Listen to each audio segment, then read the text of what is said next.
Can we get a motion to approve the closeout budget for 2024-2025? Motion to approve item 8. Do we have any discussion or questions? Can I get a second? Second. All in favor? Aye. All right, thank you, Ms. Reese. The next item, the superintendent recommends no longer pursuing the purchase of land parcels adjacent and/or across from the North Pike Junior High School. Ms. Taplin had called earlier about this and just felt we need to take a vote on this to bring it to closure. We did talk about an executive session last month, and I believe that the board is also asking that a letter be written to the homeowners, which I'll do after this vote is taken, and we'll just kind of clarify that we would possibly still be interested in the property if they could resolve the deed issues. And so I'll just kind of put that in a letter to them if that be the board's pleasure. So that item's before the board. Can I get a motion that recommends that we approve this motion and send the letter to the landowners? Motion to approve superintendent's recommendation. Second. All in favor? Aye. All right, so we're good on B. Ms. Taplin, is that kind of satisfying Yes, what sir. you and I had discussed? All right. Letter C, the superintendent presents consideration for the North Pike School District Board of Trustees to discuss and/or vote on a resolution against school choice legislation. This item was added at Ms. Taplin's request, so we did add that. So that's kind of not my lane. This will be the board's lane, so I'll just turn this over to you for discussion. And you can direct me any way that you would like to on that. But again, this resolution would be a board matter separate from my role as superintendent. Okay, as we know, thank you, Ms. Richardson. We have in the last legislative session, the school choice issue, and just a little background for those in the audience on school choice and what that involves is that it's sort of like a voucher to where public dollars will be taken and distributed to students, whether they are attending a public school or a private school or a charter school. And with this issue, there are a lot of things that are going on that could happen, that could affect the North Pike School District greatly based upon how things are set up. So this is set to come back before the legislators in this session next year. So around the state, there are school districts and cities and municipalities, board of supervisors that have adopted this resolution stating that they are against this happening because of the uncertainties that it could cause for our public schools. And one being with the uncertainty of we would not know how many students we're going to possibly have to bring in or accept, or how many students that would leave us, which would be a nightmare, a logistical nightmare for Ms. Griffin and her team, and trying to figure out what the budget is going to be. You could one year have 100 students come in, and then you could have 50 leave, or vice versa. So the uncertainty of where this would leave us as a district, and we are strapped for cash. We operate on a very tight fund. We are a school district without a town, so our ad valorem is very low as it is. So how would this affect us? How would it cause overcrowdiness? Would we have to hire new teachers or staff? How will we support all of this? So this has been one of the things that's been talked about all around the state, and it has been agreed through the association, through our other school boards, through municipalities, and this also we're going to ask our county people as well as the city of Macomb, Magnolia, and Osaka to also adopt the same resolution. The city of Pearl has done also, their board has done so, the Board of Education has, and their city. Clinton has also done this. Jackson Public School and Hinds County has also done this, and those are just a few to name that have done this. So that's why we brought this before you tonight, to see if this is something we really need to do. Can I ask you a question? Yes, So ma'am. we would, this would be ours, but no, we wouldn't be asking the city here what to do. We would ask the board of supervisor, because we fall under the county board of Okay, supervisor, so we would be going to them with Yes, ma'am. this, asking them to adopt, to adopt their own, to send to it. adopt their own, okay. And we also had some conversation, a couple of weeks ago with, In 2 weeks. about 2 weeks with Senator, Brumfield, and also with Representative Porter. I personally spoke with Representative Mills and Cockerham as well, but we got some personal feedback from Porter and Brumfield to ask us to please adopt this in all of the other school districts as well, so. Okay.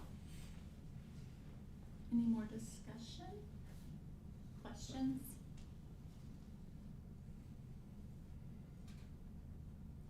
So you have before you a copy of the resolution, a draft of a resolution, if that's what we want to do. If you need time, please, you can take the time, or we can instruct Dr. Smith on what to do. This exact resolution is the same one that all these other places have adopted. This is what- Same wording. Clinton, Yeah, and, okay. Ms. Wilson and I were both at, Hot Topics on yesterday, and, Mr. Keith was there as well. And he made mentions of this also, and I happen to have a copy, so he has the copy as well also. Okay.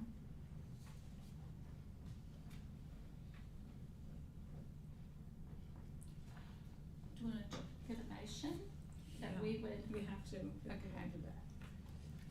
Let me see, can we get a motion to approve the resolution before us for the, school choice? Opposing public and private school choice program. Opposing public and private school choice programs that undermine public education. Motion to approve? Second. All in favor? Aye.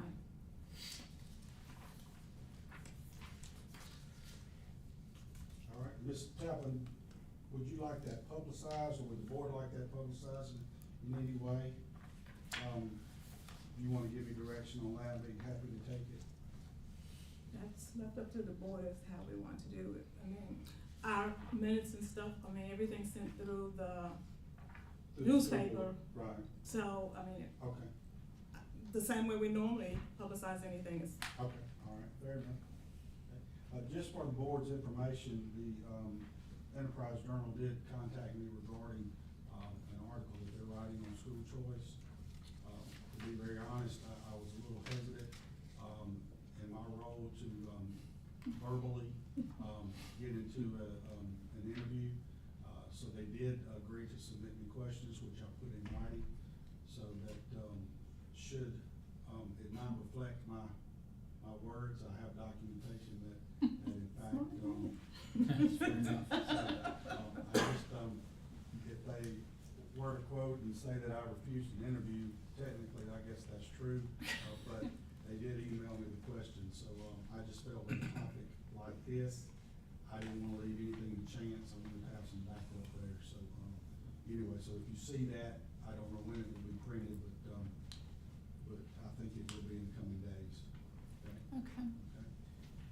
All right, Ms. Richardson, the next item on our agenda is, our principals in the discussion of the 2025 accountability. I have them in the hallway, I'm gonna bring them in, obviously, they're out there plotting, I guess, on how they're going to handle this. And we do have some special guests in the back row here, from, I think all of you guys are from the upper, right? Yes, sir. And, so I think they're here to, cheer on. Moral Well, I hope you're here to cheer on your principal, not speak out against it, so, I think we'll be okay, but we're glad to have you.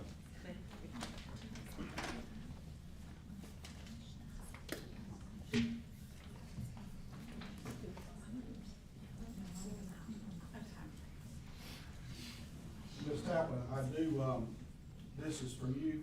yes. All right, so I greatly appreciate, the work that you put into that. I have something very similar that I'm going to share with the board, and it's not something that you're packaged. No. But in my mind, I'm looking at what I typed up, which I think matches this. If it doesn't, it'll be a point or two off. It won't be anything of any significance. This was all taken from the MDE All right, and good deal. our basic stuff, so, I have to do, you know, I'm visual, so I have to color I'm code gonna, things. say a few words to the board, if that's okay, to kind of preference this. And let me just give you my little handout here, and we'll kind of go from there. But it's basically the same thing Ms. Kaplan's done for us. I just did it in black and white and tried to keep it as simple as I could. Y'all want any of these, y'all can pass those around if you would like. I jotted down a few, can we get this mic on so folks in the back can press that button? How's that? Better. Okay. I do want to share with the board a few thoughts. Obviously, I've spoken with you about our accountability ratings already. But I want to go back historically, if I could, and just kind of give us a little insight. If you go all the way back to 2011, just as a reminder for those who have been around a while, we had terms like successful, academic watch, exemplary, high performing. So that's where you see that language there from 2011, when the district was a C. In 2012, academic watch a B. And then you get down to 2014 and 15. Oh, is it? Okay.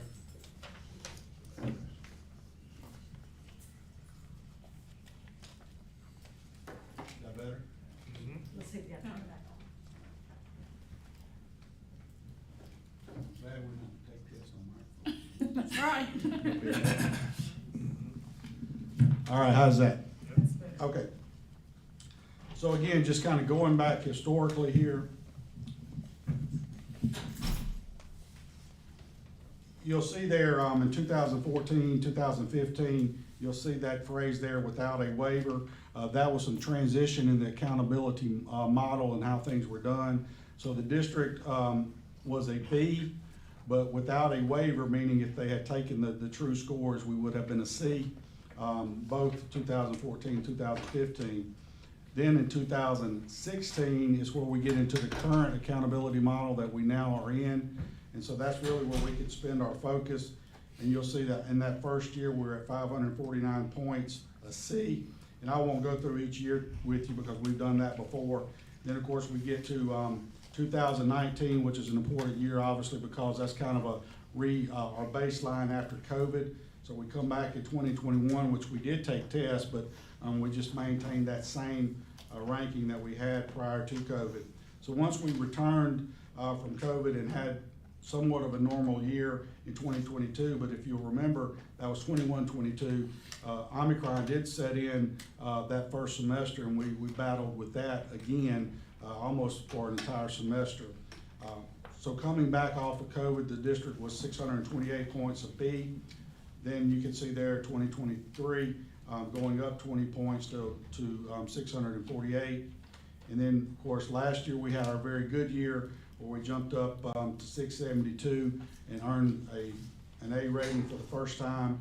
And then, of course, this year falling back down to a B. So that's kind of your historical trend, and I think, Ms. Kaplan, that will pretty much match what you have set out. Before I get to the principles, I just want to share a few thoughts that I have. And Ms. Kaplan, you'll remember this, and this is no reflection on anyone, because I spoke to this person today and have high regard for this person. But if you remember, when I first came here, we eliminated a position. And that position was Director of Curriculum and Instruction. And so my thought was, in a school district this size, I wanted the principals to take more ownership of that and control that a little bit more. And it's just interesting that when we did that, there's no rhyme or reason for our scores going up. Even to this day, we don't have a curriculum and instruction person in our district. That may be something we want to reconsider. The evidence is there, obviously, that our scores went up, but nonetheless, I put that load back on the principals. That was my whole point, I guess, that I've always believed that the curriculums or the curriculum should be driven by your principals and not dictated from central office.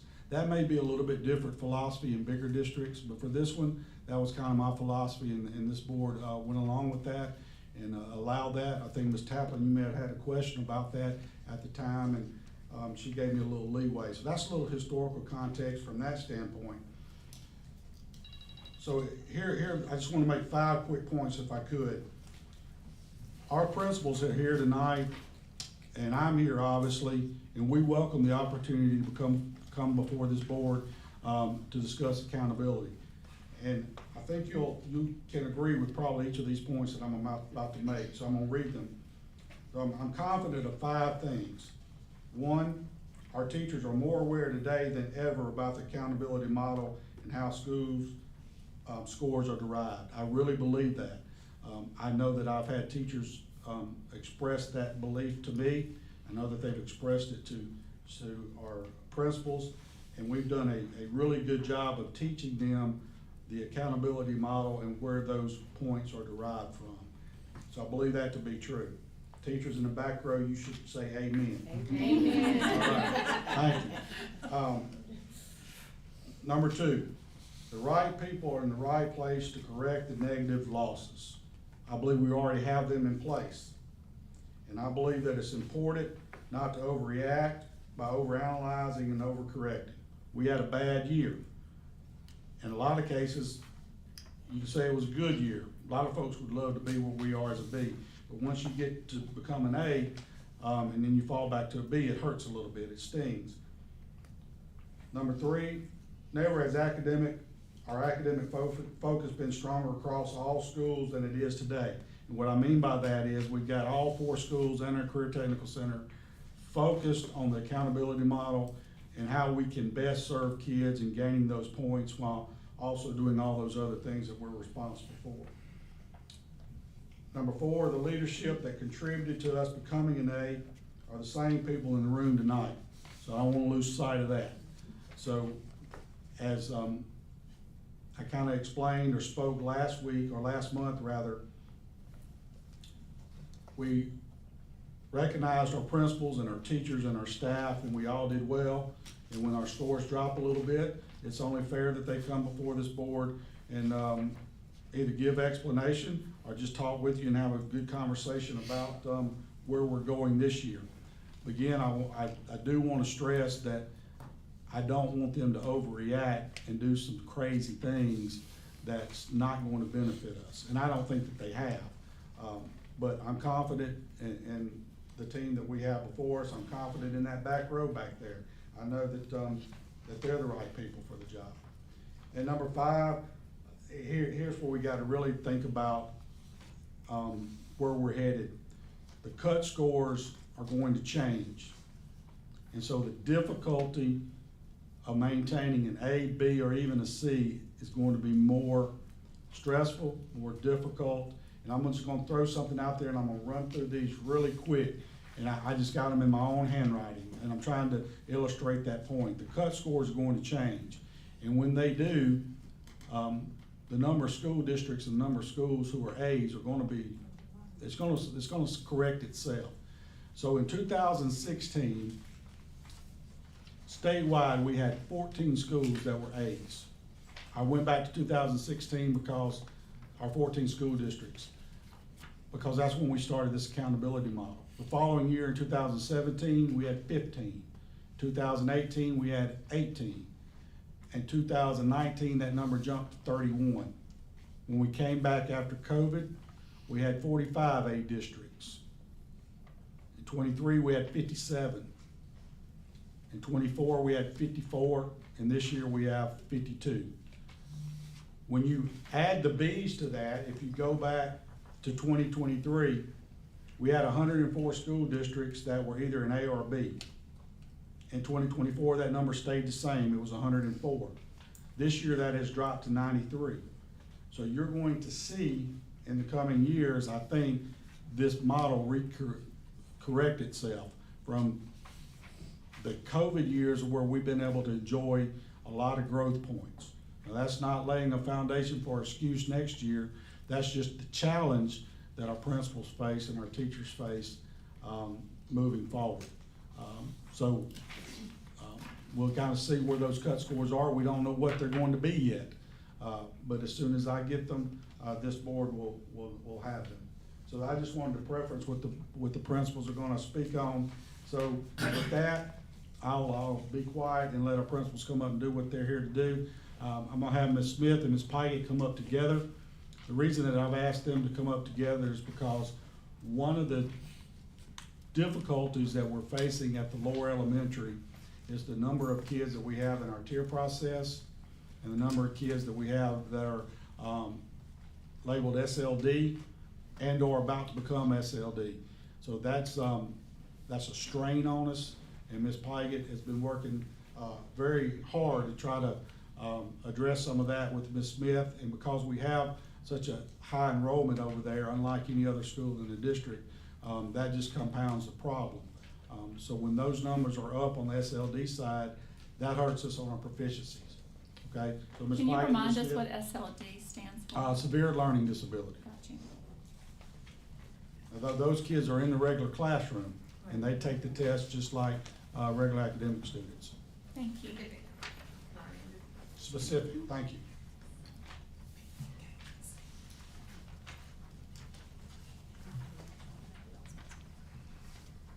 Good evening.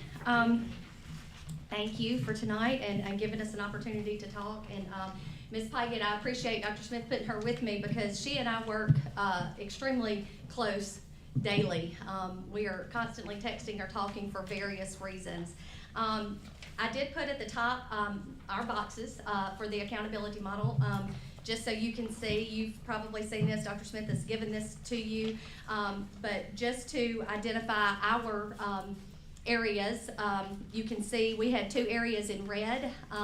That was our bottom, our 25%, our growth in math, the low growth in math, and the school-wide proficiency in ELA.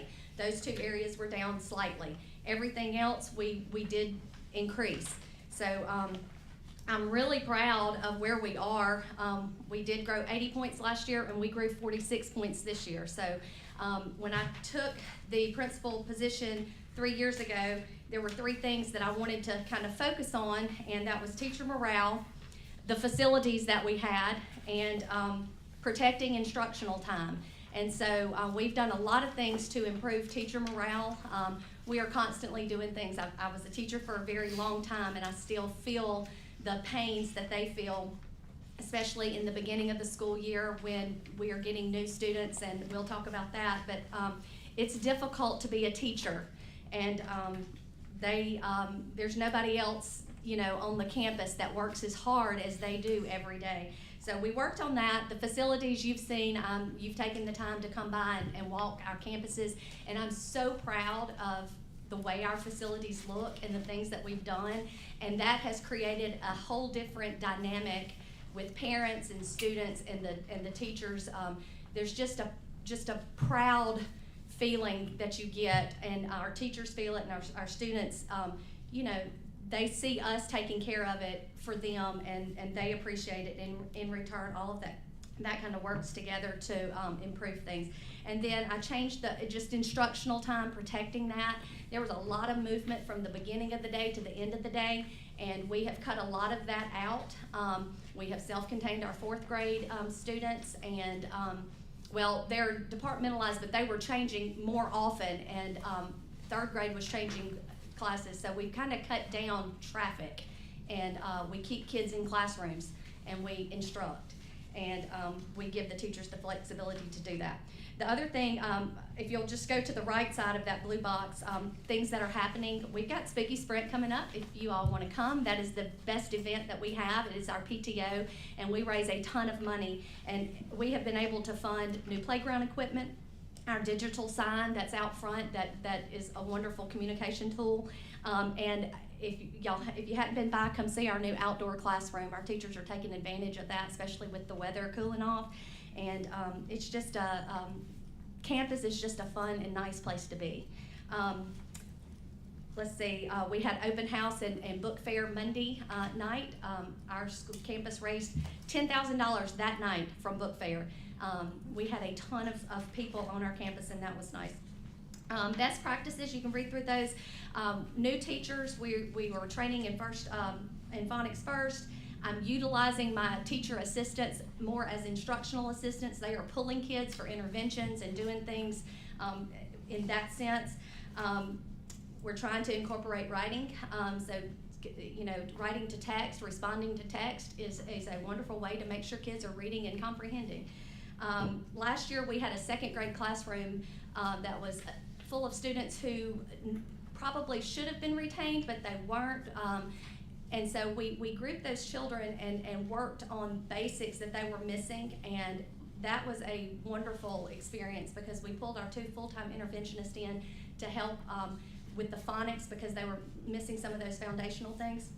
And those kids all passed to 3rd grade and are excelling. And now we have a 1st grade classroom that is very similar to that. So we're doing things to help close those gaps, and that's how we're addressing that. If you go to the left and look at enrollment, we have 783 kids. Now that changes daily. We have kids withdrawing, we have kids registering. So that, if you pull up Sam, that may not be the case right now. But last time I looked, we had 783 students, and I broke it down by grade level. It's about the same. I asked Ms. Ward to give me the number. We had 779 kids on this day last year. So we're kind of sitting right in the same spot. The difference is, and if you'll flip over to the back, I just wanted to point out some things that kind of stand out to me as the principal and as I'm walking through and hearing teachers, you know, and the grumbles and the concerns. We have 111 students on affidavit. Out of those 111, 25 are SPED students and 18 are Tier 2 or 3. So that's 43 students that are on affidavit, and a lot of them we know are legally affidavit, but we stay on that because we have also discovered that sometimes that's not accurate. And so those 43 students all require additional supports because they are either SPED or Tier 2 or 3. Another thing that's kind of factored into this year is we have 60 brand new to North Pike students 1st through 4th grade.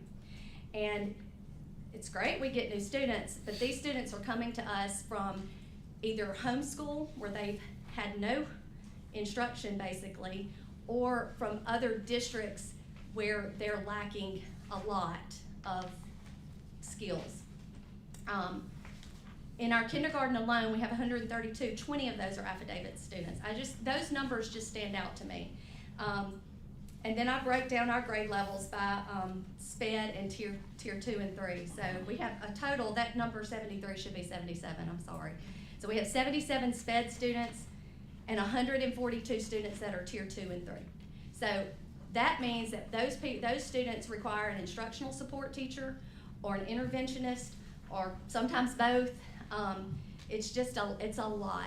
And don't include our speech only either. Yes, That's not including that number. And we have down at the bottom, there's 74 speech-only students. So those numbers in the middle, the students with significant needs, and this is what we're seeing an increase in. Students that maybe aren't identified, but they have significant needs. Safety concerns right off from arriving, or that may not be identified right now, but we are working through intervention or looking at or had to open cases on immediately because of safety concerns. There's 7 of those. We have, these are students who maybe aren't necessarily nonverbal, but they cannot communicate. We have students who can't use the restroom by themselves. We have students that are aggressive. And it's very evident that these students have significant needs, but they've come to us from other places and they're not identified. And so there are no supports for a lot of them at this point. We have to start the ball rolling very quickly to get that help that they should have possibly already needed.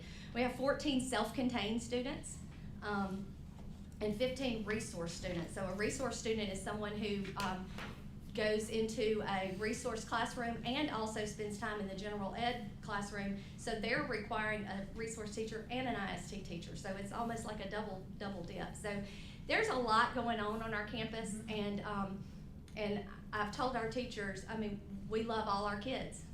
It's difficult to do what they do, but we just continue to work together, address issues as quickly as we can, and, you know, we try to keep parents, that's another hard thing, because a lot of these parents send them to school in their hours, and so we don't, you know, necessarily get support, that would benefit us, in helping these students, so. And out of our self-contained, y'all may remember, we added a teacher that a couple years ago, so we split that so that we would have 2 classes, and so we've already at 7 each, which is a lot. We're increasing in number there. Those are students, and so, and then even out of our resource classroom of the 15, several of those are essentially have self-contained minutes out of that group. So all in all, we have, hovering right at 35 kids that I would say have intensive needs, that, To be shared require a between lot of very few support. teachers, A you lot know, of so. support, yes. Okay, and that's all. And then, yeah, and then we have those cases that are open that my office is working on, that are just on that campus. We have, that are at the bottom. So They're those, in process. those students are gonna be possibly future SPED students, be added to the caseload. So how does this affect your testing? I mean, is that, although your scores have been moving up, you've been gaining, commend your teachers on that. because Absolutely. You have, that's a lot. Yes, it is a lot. That is a lot. And to we've be in worked on inclusion. our speech only, looking at those students, and we have dropped in our district about 35 speech only kids district-wide. But where those numbers have dropped, we've increased with students needing special education services. So the severity of the students needing, is increasing. That's what we're seeing. Needing more support. Ms. Tappan, let me see if I can, I mentioned this, a few moments ago. The way that impacts us in terms of your SLD kids, typically, and the data will clearly show this, because they have those learning disabilities, they are going to take the same state test as anybody else. So where that hurts you is this: those kids that are SLD and maybe even tier 3 in the process, they're not, more than likely, not going to score a 4 or a 5 on the state exam. So where it hurts you on the accountability model is that because they're taking the test, they're lumped into your proficiency rates. So let me see if I can do this off the top of my head, just to give you an example. If you have 100 kids in 4th grade, half of them are SLD, right? And just make the assumption that they're not going to score 4 or 5. The highest your proficiency rate could be would be 50%, and that's if every one of the regular education students made a 4 or 5, and we know that that's statistically not going to happen. So, as you're meeting the needs and trying to meet the needs of your special ed students, which I think the elementary and Ms. Pygott, they do a great job of that. The reality is, when you're giving that state exam to those children, it's really unfortunate in my opinion, and that's a philosophical belief. And we've debated that for years across the state. But if you ask the question, how does that impact your accountability model? It impacts it on the proficiency side. Now, we can still get growth out of those students, Right. but you're not ever, more than likely, going to get the proficiency, and you only get the proficiency if they score a 4 or above. And all of that structuring the reading block that Yeah. Ms. Smith has done, and all of the training with, and with that has obviously, indication of that work there. Well, it's all my teachers, 3rd and 4th grade, and 4th grade we preach because they come and they may not have been a 4 or 5, but it may have been their 100% best. And so we go beyond the test, you know, and we look at relationships. Those teachers build in the confidence in those students. I watched those 4th grade teachers last year work miracles with some of those kids. I had a kid that came to us from Tylertown. He was a 1. He left me a 4. And it was because that teacher gave him the confidence he needed. It was in him. He just had never tapped into that potential, and she did it. And I have all of my teachers across the board, especially 4th grade, because that's where we do get that growth. That's what they work on. They work on relationships and then test. The resources that we're using, outside resources, what do you have for your outside resources? Consultants. We've used Kids First for a couple of years now. We have used them for math for a while. We changed our math curriculum a couple of years ago, so they stepped in and really kind of helped us get through that new curriculum. And then we've added ELA within the last 2 years. And we do use Excellence Group at the end of the year to do like a boot camp, and that's been very productive. And just the structure that is going on with instruction, when you walk the halls and you look in those classrooms in the last 2 years, just from my perspective, night and day.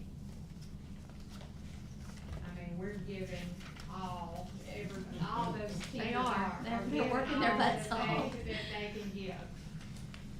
Well, it shows that, I mean, based upon what we see as far as the growth measure, even in your math efficiency. I'm a little OCD, so I have to put things together so I can look at them longitudinal. And I'm looking at where, you know, in 2023, your proficiency was 43.9. We moved up to 2024 to 50.9. And then this year, we moved up even with those numbers to 59.5. So you're doing something right. I'm just gonna keep working. Yeah, we have this grade where we have a lot, but keep working, I'm confident they'll grow. But like Dr. Smith said, proficiency is a concern. That gets harder, but. Yeah. And we recognize that with the growth, because Dr. Smith and I had this conversation back during COVID, and so Ms. Richardson and I, after the state came out and gave us the scores, and then they held those scores and froze those scores, and then the next year, we saw this huge growth. And we talked about, well, what do we do, because we know that's gonna be close to impossible to achieve that. Right. So what do you do to make sure that you try to move your children or keep them where they are? And I think that's been one of our things in our higher grades as well, is trying to keep them there as to make sure that that happens. So what do you see as being your thing to move your school? Well, our 4th grade teachers, because again, those are the ones that give us growth on my campus. They know those kids inside and out. They know what their math score was from 3rd grade. They know what their deficiencies were, and they know what they need to do to move them. It's again, they're constantly looking at the data and seeing this specific kid, what do I have to do for him versus this kid. It's not, you know, a cookie cutter thing. It's like, and they do a really good job of that differentiation when it comes to teaching those students, and that's how they get growth, is because they're tailoring to their needs, specific needs. And we have the special education teacher in those classes, at least for an hour of their reading block and an hour of their math in each of those classrooms that have those students in inclusion. So, we hover between 385 to 400 special ed students with special education ruling that includes speech for the whole district. Out of that number, we have about 187 that are on that campus. That's the reason why we work constantly, because over half my kids are there. Board members? Thank Thank y'all very We much. appreciate y'all, thank you. I will, just point out one thing in the scores that I gave you that was on the second page. This was on the top, this was on the second. And we've talked about this before, but to, Ms. Taplin's point, you'll see where the elementary was a 436, and then we had that drastic drop of 135 points. We fell all the way from 3 or 4 points from being an A, all the way to 301. You know, we lived through that. But that is a prime example of when you don't get those fourth grade growth points, that's what happens. So there may be some things, I can't tell you how we became an A, how we lost the A, but in that particular year, I can tell you without hesitation, we lost our points because our fourth grade growth points went down. That was very evident. So again, you know, your third graders don't give you any growth points. Right. So, all right, thank you, Laura Elementary. Ms. Huff, you're up. You're welcome to bring your teachers up if you would like, since they're here. Thank you.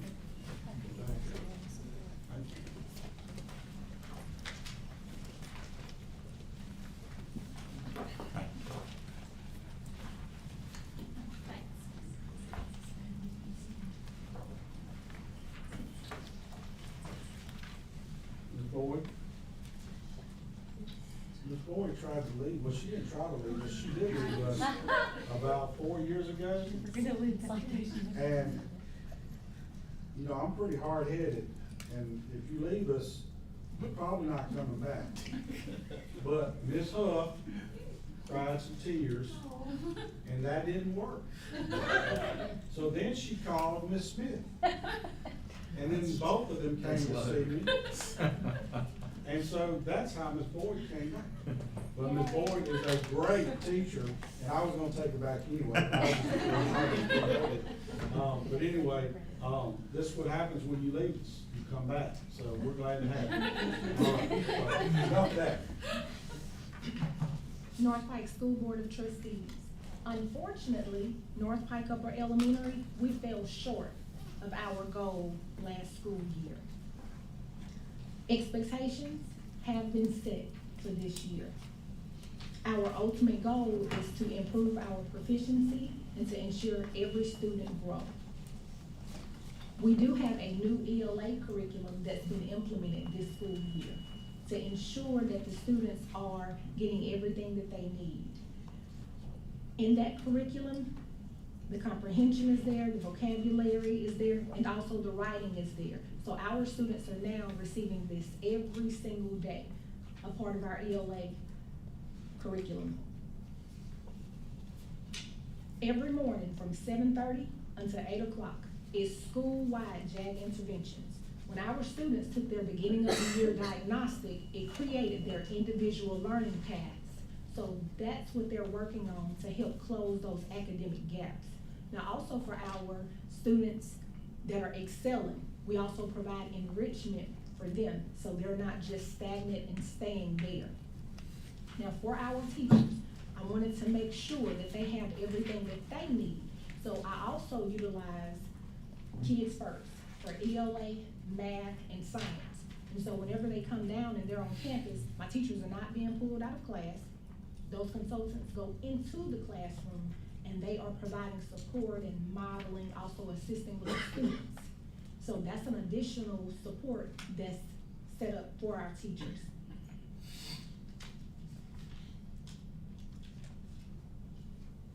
Feedback.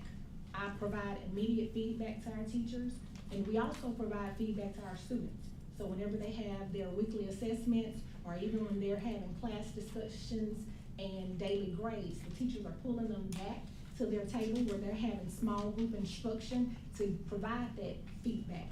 Also this school year, we're implementing homework now to where the students, they have to do homework and they will receive one major grade to ensure that that accountability is there. But it's also on something that they actually covered in class that day.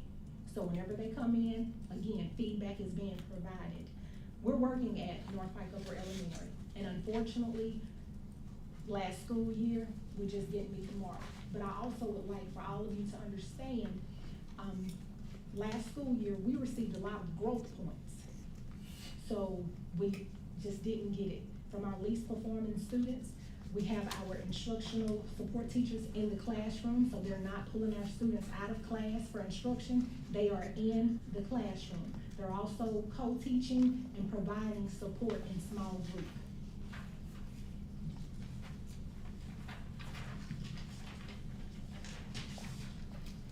And we having a laser focus on student data throughout the school year.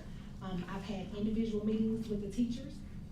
We've looked at all of our students' state assessment scores that they have on their roll.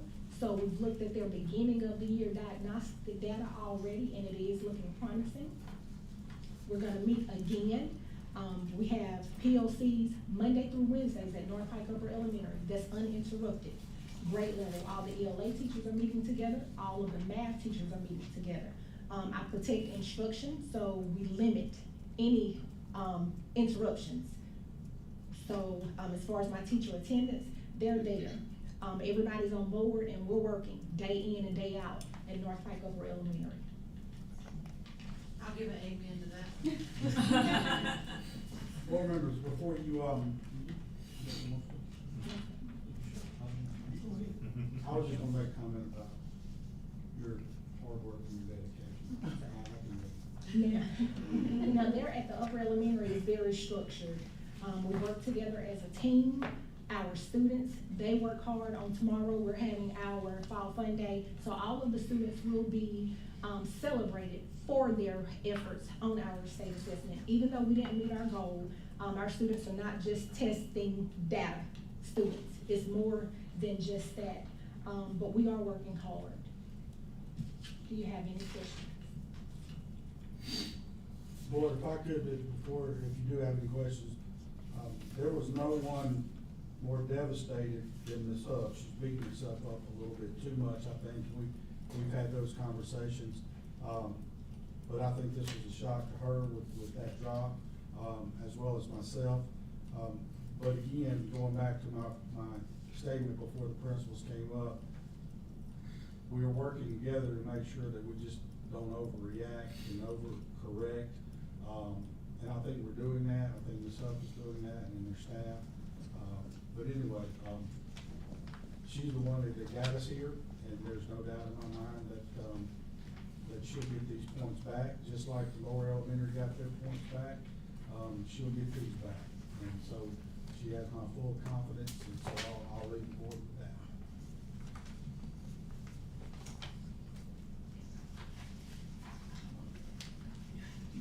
We appreciate what you're doing. I do have a question. Yes. I'm concerned that, because I was looking at your map, and I was a significant drop, so what do you account that to?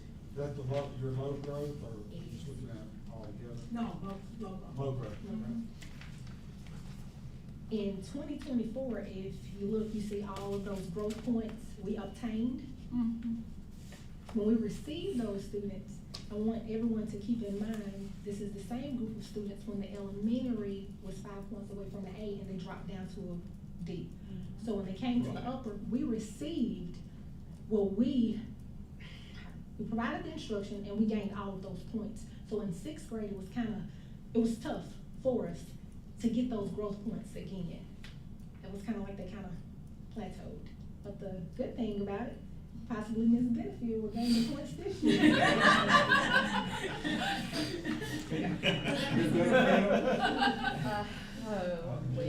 I think that's an important point. That's why I asked Right. the question, because I remember, yeah. That's one class we have followed. Yes. Yeah, Yeah. because of that 4th grade drop, so she benefited from that. But you And had Mr. first. Collins is honest, he can identify a couple of classes that he's benefited from, and that was able to gain a lot of those growth points. But because she gained them in 5th grade, there wasn't much left in the tank to get out of them in 6th grade. Right. And our proficiency rates are just not historically high enough to make up the difference. And if you ever get bored and you wanna look at those top districts across the state, you'll see where those proficiency rates in those schools are 80% and above. They're getting massive points on proficiency, and we're just not there yet. And that's why our proficiencies usually hover anywhere from 35–40% to slightly over 50, and that's our challenge. So, anything else, or board, I'm sorry? I would like to say at least science has been a positive for us, because every year we have improved in science. And I have to give that to my 5th grade science teachers.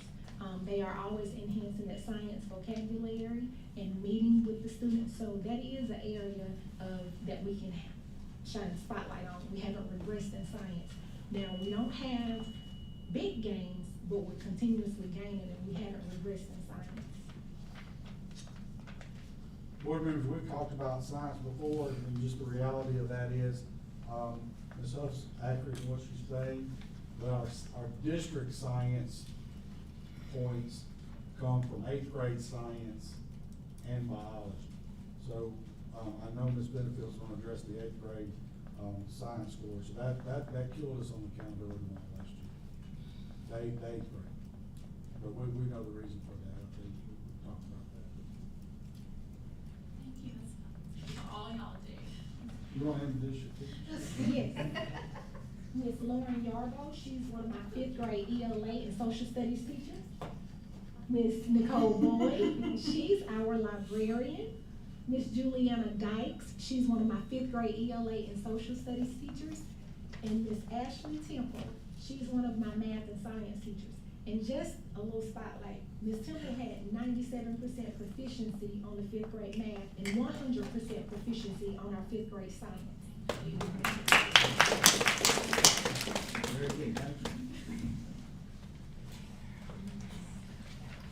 Ms. Huff, I want to add too, that group of kids that you've had have gone to 7th grade now, that out of our students with special education rulings in that grade, they have very significant needs in that group of students. So that is one grade level group of kids that, so Ms. Benefield will have the task this year of growing those kids that are now in 7th grade. Ms. Plaggett, what is her rate for, the special ed? Our district rate, we're hovering around 17.4% in the district. The state averages around 16, so we're hovering about 1% above of what the state average is. So, but our percentage at the elementary is extremely high if you look at individual schools, but as they grow and those kids, we do that intervention that we need, and then those kids, as they grow and go on, may not qualify any longer because we've closed those gaps and we get less and less as they get older. Okay, thank you. Yeah.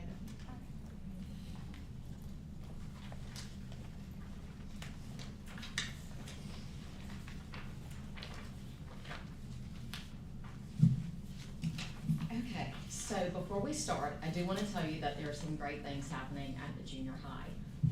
You know, Jaguar Field is very noticeable now that changes have been made. Our football team this year have struggled with where to practice and when to practice and how to practice. They didn't have their football field, but they practiced on the playground. When they couldn't practice there, they practiced in the gym. So our coaches, hats off to them for having a successful football season this year. They played their last game tonight.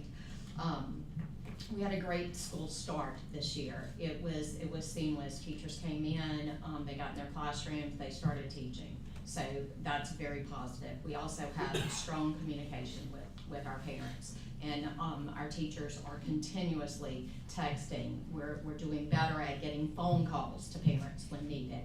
But we're really working hard to communicate with parents. Also, we have Fall Fest tomorrow, which is just a celebration, the end of the 9 weeks. We hope to have a really good time. We don't have our football field, so we've had to make some changes with that, but it's gonna work out, and I wanna thank our PTO for contributing to that and helping make that a success.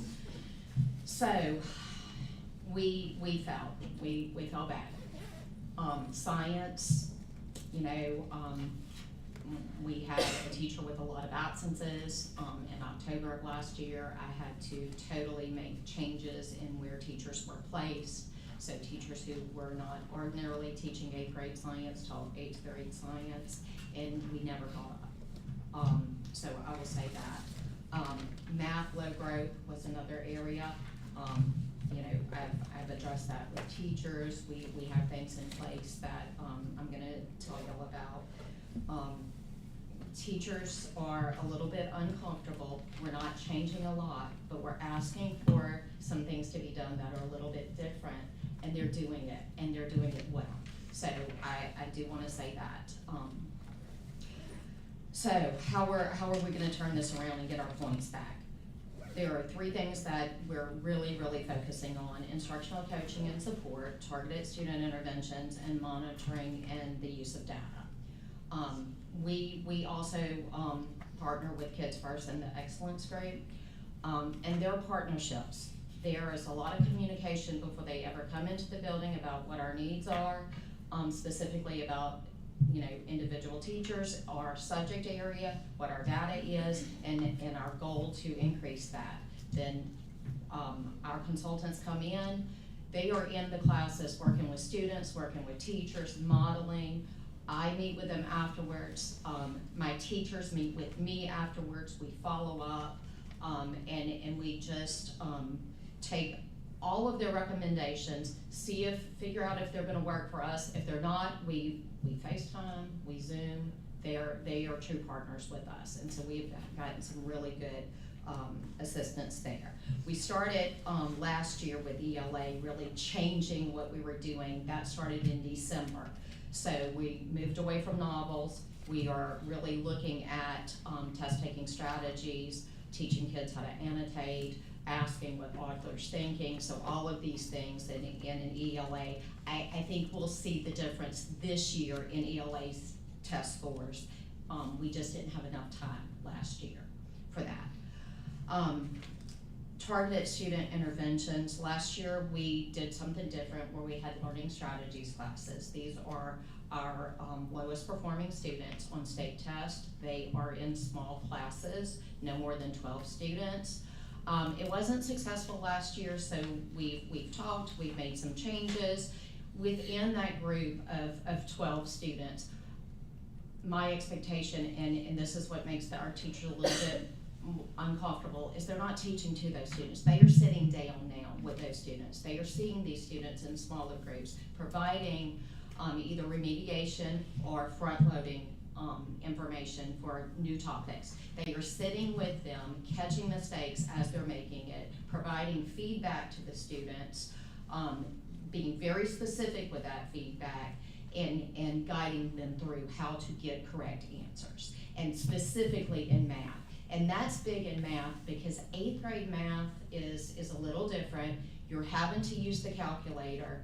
A lot of kids have difficulty using the calculator. So a lot of instruction is based on calculator fluency, because a lot of the information that they're doing, their equations, can be put into the calculator, but you miss one button and the answer is wrong. So we're really working on calculator fluency there in 8th grade also. We're working on questioning. When you ask a question to a student, are you holding them responsible for finding the answer, or are you just moving on when they don't know the answer? So we're making sure that we're stopping for that. It's slowing down some of our math instruction, but our students, I feel like, are going to benefit from that. We're also making connections, really telling students how to make connections, the new material to the old material, and where that's going to lead them. So we're really concentrating on that. And then this year, you know, we've talked about the 7th grade group of students we have. We've brought out manipulatives for math, and this is the first time I've seen that on our junior high campus.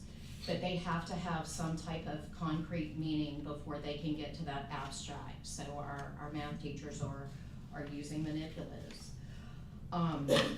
We have our instructional support teachers in our classes with our students with disabilities. They're in there. They are providing more instruction now than ever. We're also having small group instruction in there. That hasn't been the norm at the junior high. We may have done 50-50 where we're separating them in two groups, but we're trying to provide that more one-on-one where we're catching what students are doing and fixing their errors at the time. So our instructional support teachers are also working with small groups. We will have later in October some coaching for our instructional support teachers. Ms. Pygott mentioned the students that we have in 7th grade, those with special needs are especially challenging. And so how our teachers are teaching those students has to be different. So we're gonna get some coaching with that with school improvement funds, and those coaches will also see small groups of students. Monitoring and the use of data. I'm in classrooms. I've been in classrooms since the first day of school, assisting students, teachers, students. When our 7th grade students, our typical 7th grade students that we get in, there's an adjustment period. They are coming in, they're having to change classes 6 times. It's not easy. But the students that we received this year, that they've done well, I will say that. But it's taken a lot of hands-on with a lot of people, making sure that we get students where they need to be when they need to be there. So we're working, and our teachers are working especially hard, especially our self-contained special ed teacher has taken on some responsibilities that she didn't have to. She's helping us with some resource. Our instructional support teachers are wonderful with all the different moving of all of our students and their special needs. So they've done a good job. So I'm in classroom, I'm giving immediate feedback, I'm meeting with teachers, we're talking about their ELS data, which is our test bank for science, math, and reading. We meet after they take tests so that we can talk about what their data looks like. What are you gonna do to help our students that didn't perform well? What did you do for one class and not the other? And so we're talking about that all the time. Once a month, we do have a grade level meeting. Our teachers meet together in PLC's subject area every day. Our instructional support teachers were plan with our gen ed teachers. But we do a grade level meeting for grade levels once a month where we look at absences, grades, and discipline. We look at how other teachers in the grade level can help support teachers. Some teachers are better at building relationship with certain type of students, and so we ask for their help with that.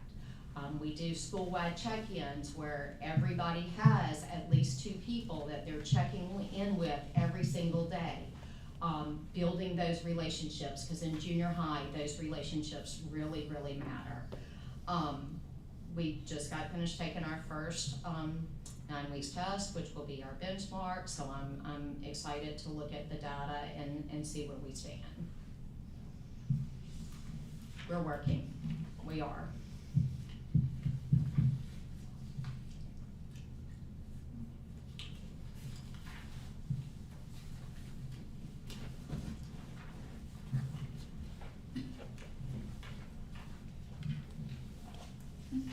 You waiting on me, aren't I am. you? I am. So what are you doing different? You were doing some of these things before. Small groups, intentional, immediate and specific feedback to students, and learning strategies classes, intentionally planning for those classes based on the data that we get from their assessments. Because you had some significant drops, that's why. We did.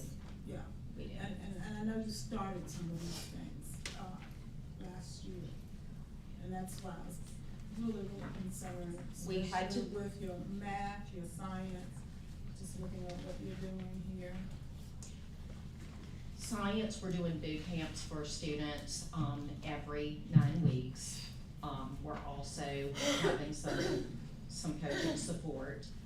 Like I said, when we had to make adjustments last year, we didn't have strong 8th grade teachers that took the place of one of those teachers. They need support, and we're getting them that support this year. We're also looking at 7th grade science and ways that we can enhance that to lead up to 8th grade. So are you preparing any mid-level stuff for your children that are, how are you gonna move those children that are not at the bottom 25? Because I think those are the kids that really helped you as well, according to what I'm looking at. So our classes,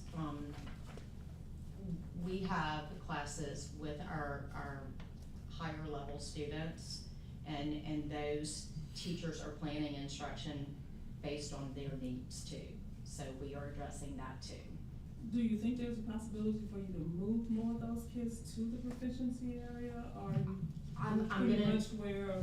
I'm just gonna be honest, I think that we can grow students. The junior high has never been great at moving 3s to 4s and really moving those students to proficiency. Now, we've set up some classes and we're talking to teachers, and that is the expectation, that we are moving, that would be part of our growth points, to move them to proficiency. So if we do that, that would be proficiency points plus our growth points. Right, So we are addressing all of that. yeah, cause you were maintaining, I mean, 2018, I know you weren't there, but, we're at a B, then 19 through 24, you were a C, and you know the strong C, so. This hurts, it hurts. It does. It hurts. I'm not even gonna, I mean, it hurts. You know, our goal is still that B, we were so close to that, it hurts. Yeah. And it hurts for our students, because our students are better than those scores, and that's what really hurts. But unfortunately, that's all we have to go on. Right.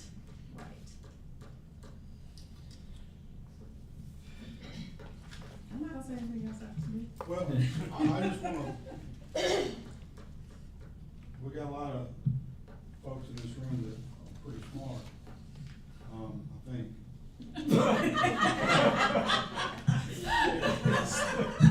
If you go back to, You're pretty smart. I'm trying to bail this benefit out here and pull the bars for it. I'm picking. But if you go back to 2009 on the data that Ms. Kaplan gave us, if you just read that from right to left, you'll see for 9 years, 6 out of 9 years, the junior high was a D. 6 out of 9. And It's tough. it's tough out there. If you go back and look, at this sheet, you will see in that 2023 year where our 4th grade dropped, you will see where, the junior high went from 349 to 357. What's significant about that is, that was the first year that you had just 7th and 8th graders out there. So then she increased from the 357 to a 372, that was 23 points in 1 year, just with the 7th and 8th grade. So we've gotta fix, we can afford a drop, we can't afford to drop to 68 points at any school. So from a historical standpoint, they've been in this territory a lot, where they've carried that D label. But I do believe, and I'm still confident, that we'll get those points back. I don't know that we'll get all 68 back in 1 year, but we're sure gonna try. So that's just my 2 cents. And Ms. Benefield, this is no reflection to, I'm not asking these questions to be hard. Hey, I've been this is in where we are. A long time, and it's where we are, and I have a genuine concern, and wouldn't be doing my part, and none of these people up here, if we did not ask the hard questions as to what do we do? So Absolutely. what resources are you having out there as well? Do you have?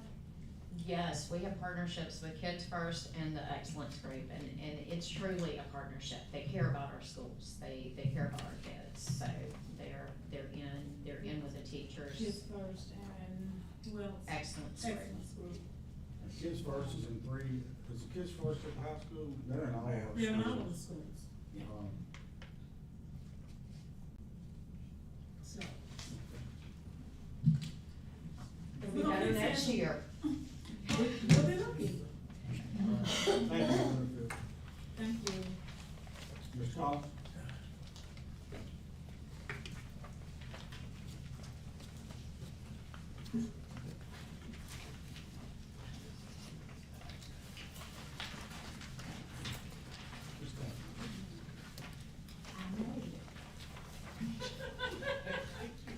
I wish I know what she's doing now. Everybody's talking about.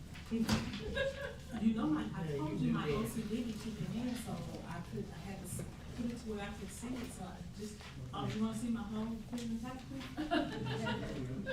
That's not, I look at it one pages. No, we're not gonna see that tonight. No, you're not, but I will send it to you because it has some good stuff on it. That's how I know what they're doing.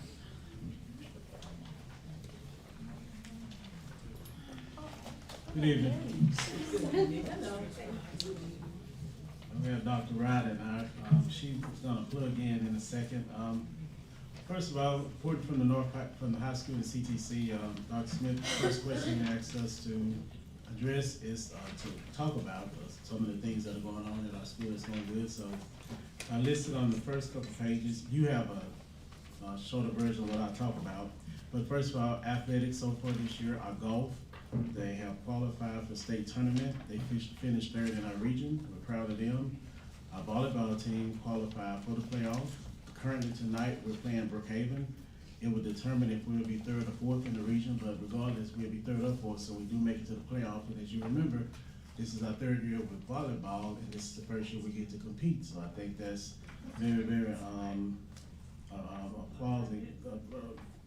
Ms. Collerly deserves applause on assistant coach and girls for making it to the playoffs. Cross country, our boys won the MHSA Red, White, and Blue Run. And the next thing is something that I required our coaches to do, and I really did it hard this year. I wanted them to have parent meetings, and I've done that everywhere I've been a principal, high school principal, that it's important that you have a meeting with your parents to go over your rules and your expectations that you have with your students, because they need to know what your expectations are. They need to know, particularly like in athletics, if you don't discuss playing time with parents, they need to say that up front. Go ahead and say that, and parents get to decide whether or not they want their child to be a part of their program. Put all that stuff up front and go ahead and get out of the way. So I'm proud to announce that so far, the parent meetings, volleyball, they met back in May before we actually ended the school year. Football, band, softball, basketball, baseball, track and field, soccer, and cross country have all had parent meetings and gone over those things. And as I tell the coaches, as well as athletic director, Coach Martin, we tell them we can support you better if we know that you've met with parents and you had these parent meetings and gone over your rules and expectations. So when a parent challenges you, we can say, hey, you had the meeting, you have the rules, you have the expectation, you signed off at the meeting, so you know these things. And so when a parent wants to say, I want to have a meeting with the coach because my child is not playing, he's a senior, and there's freshmen playing, and here they are, we say, no, we're not having a meeting because you already know that the coach is playing in a meeting. We're going to play the kids who practice the hardest and who can get the points. So that's the purpose of that. Moving on from athletics, grade level parent meetings, we did those in August. We had our freshman orientation. At these grade level parent meetings, we go over different things. Of course, in all of them, we have the assistant principals to talk about expectations and rules. The freshman orientation, we talked, many of our students don't qualify for CTC programs until for many of the programs, freshmen until they're sophomores. So Dr. Ryder and Ms. Watley talked about CTC programs. We talk about courses, the counselors talk about courses, we talk about credits, GPA, class rank, school organization, athletics, things that students can get involved in at the freshman orientation. We had our sophomore and junior parent meetings together. We talked about dual credit, advanced placement, ACT, those things that those students need to be preparing for, and also parents know. Our senior parent meeting, we talk about graduation, as rules, expectations for graduation, FAFSA, and financial aid, scholarships, college admission, also improving ACT. So those are some of the things that we talk about, and like I say, discipline expectation at all these parent meetings, including the athletic meetings. So we get all this stuff out of way up front. Everybody know what the expectations are so we can move forward. Another thing we've done, we had a student recognition program. We did that in September. I think we've done that every year except maybe my first year here. This year we recognized more than 330 students. Now, many of these students were recognized in more than one category. We recognized the students who scored proficient on the state test. That's Algebra 1, Biology 1, English 2, and U.S. History. As you heard Dr. Smith, the one the principal said earlier, proficiency comes from scoring a 4 or 5. That's where we get those points. We also recognize those students who scored 3 or higher on the advanced placement test, AP test. Those students, if you scored 3 or higher, we get accountability points for that, as well as those students can obtain college credits. Many schools accept the 3. Some schools in some of the other states may have to have a 4, but 3 or higher helps the actual school and the district to get accountability points under acceleration, and also helps the students to get college credit, like to get dual credit. We also, and Dr. Ryder talked about this, I'm sure in her presentation, we recognize those students who get a national certification in our business and finance class and our welding classes. All of that goes into acceleration, accountability at the high school. And we recognize those students who score gold or platinum on the ACT Work Keys assessment, because those, I'll mention that later, those kids also help us to get accountability points. We will, later to be announced, we will recognize our current freshmen, our 9th graders. Those babies kind of get lost in between transitioning from the 8th grade to the 9th grade. So Dr. Smith and I had a conversation. So Ms. Benefield, Ms. Benefield, they celebrate them, but they come to the high school and they don't actually be a part of the recognition program. So we're gonna have one for them this semester, and beginning next school year, they'll be a part of the regular student recognition, and we recognize those students in ELA, math, and science who score proficient, and also perfect scores. All right, so we will be doing that.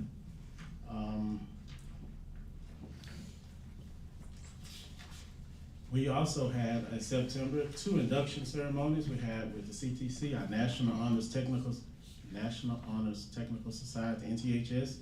29 new students were inducted into that, to the NTHS.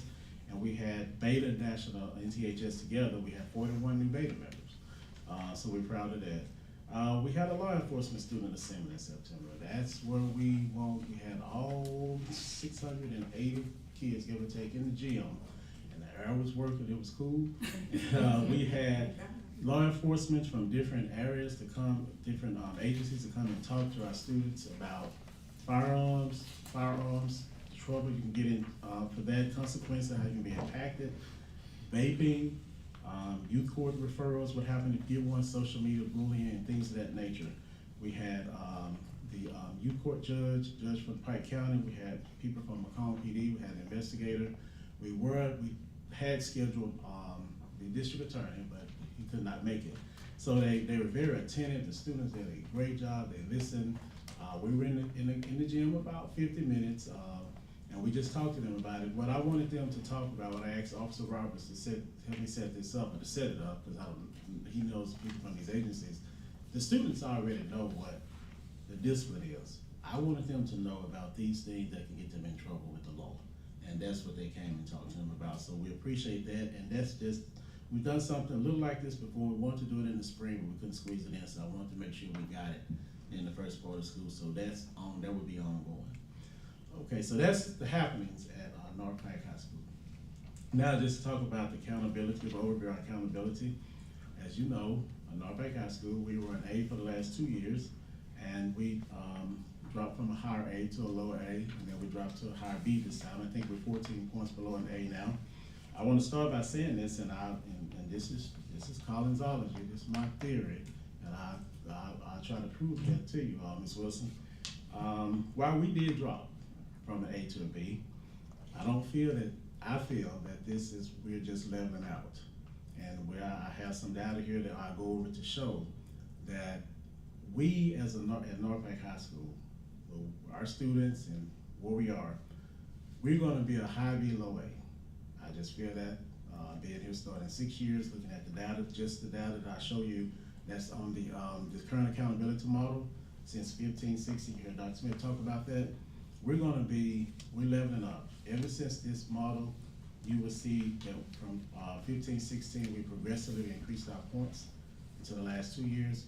But we're gonna be, that first A we got, we celebrated that big A, we did.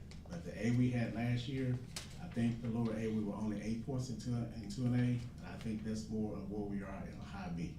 Of course, we've been in the highest B we've ever been this year, so I think that's where we are. If you would go over to that, this Excel document, goes to that. Start all the way from the right and come back to the left if you don't mind. School year 15-16, when the accountability results came out in 15-16, you will see going all the way back, from right to left, you will see how we progressively came over and we have increased. The blue is ever since I've been at Norfolk High School. That's the reason I have that shaded in the blue. And looking at this data, if you look at the points, now I kind of talk about the information on here. I believe our average, as I said, is gonna be a high B to a low A. If you look and come all the way across, now we know in the fall 21, as you heard Dr. Smith say earlier, it was the COVID year, okay? Because in 1920, when we made a B in the school, when the school year was fall in 2019, we made a B on the dot, 648 points. And at the end of that school year, 1920, COVID hit, so they did not grant any accountability rating. Also for 21, students had to test, but it didn't count. So they didn't count it again, so they gave us a new rating in the fall of 22, based off school year 21-22. If you just start to the right and go across, if you will look, this shows where we are from the fall of 16 to the fall of 25 in the blue. What I did, I went back and looked at all of calculated the points. And if you look in the second column from the right, it said average points on the current model. It shows that second column what the average points based on all these years since we've been on this model. And if you go all the way over to the left, right next to the words that say difference in average points in the current fall 25, you will see that all the numbers, the numbers in purple, I think my ink running out because that's supposed to be blue, I think. You will see the numbers in purple are positive, the numbers in red are negative, and the blue, we pretty much stays the same. So if you look at the average of all these years, now I took out the years, the categories like when COVID, and they didn't give us anything, and I divided by 8 instead of 9 categories. Mm-hmm. If you look at these points over here, all the way to your left, you will see that in most of our categories, we are above what we are average, as we should be average as a high school. The average, according to this model, we should be about 685.4 points, and we're 740 with the current school year, fall of 25. English 2, we have a 0.4 negative, down for growth, that's all students, that's red. English 2, bottom 25, that's the lowest performing students, is the most negative with 4.3, and then our graduation rate is down about 0.3. Now my first year here, for the school year class of 21, that was a class when a lot of our students did not return to school for COVID, and they were on their graduation cohort and they hit us.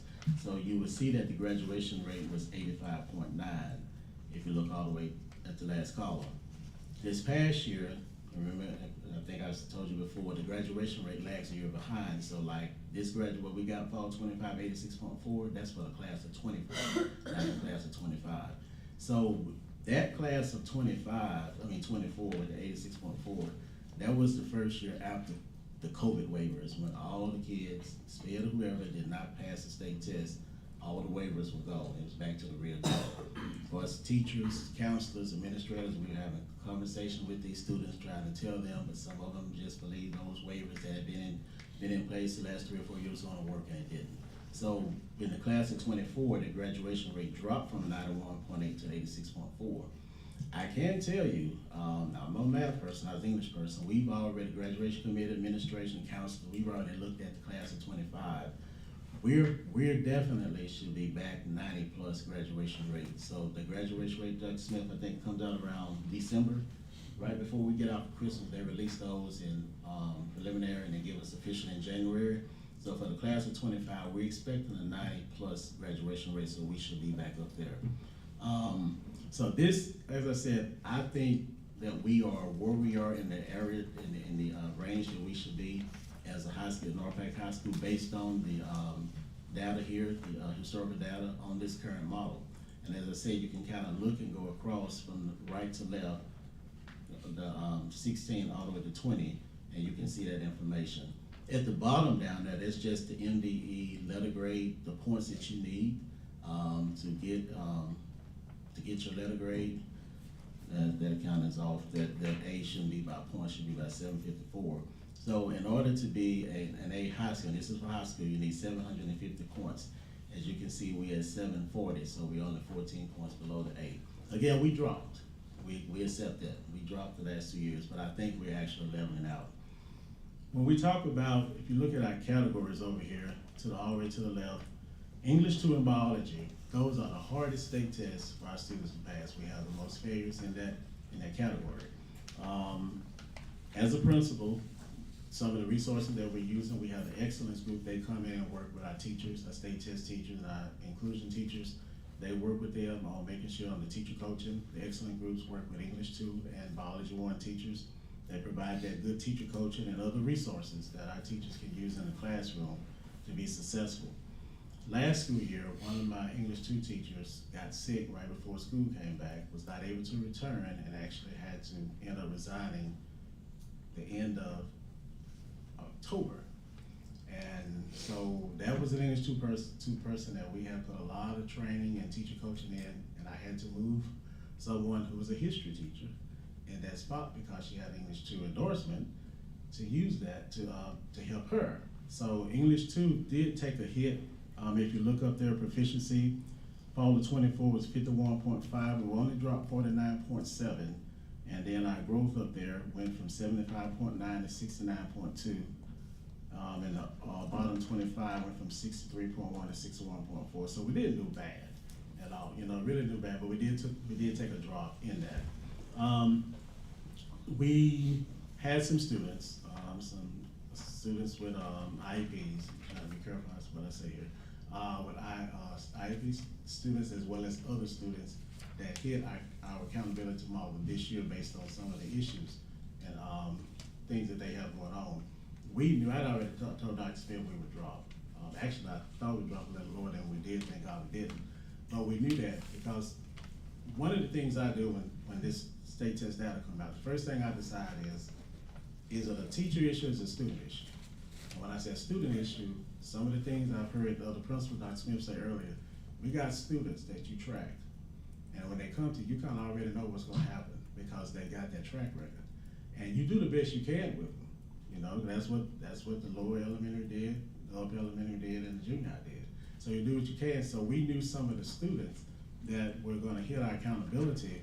We knew that those scores were probably not gonna be like they want to, but like we wanted them to. But again, the students did do pretty good. If you look down at your, if you will, go down to the Algebra 1, the proficiency. No, I'm sorry. Algebra 1, bottom 25%.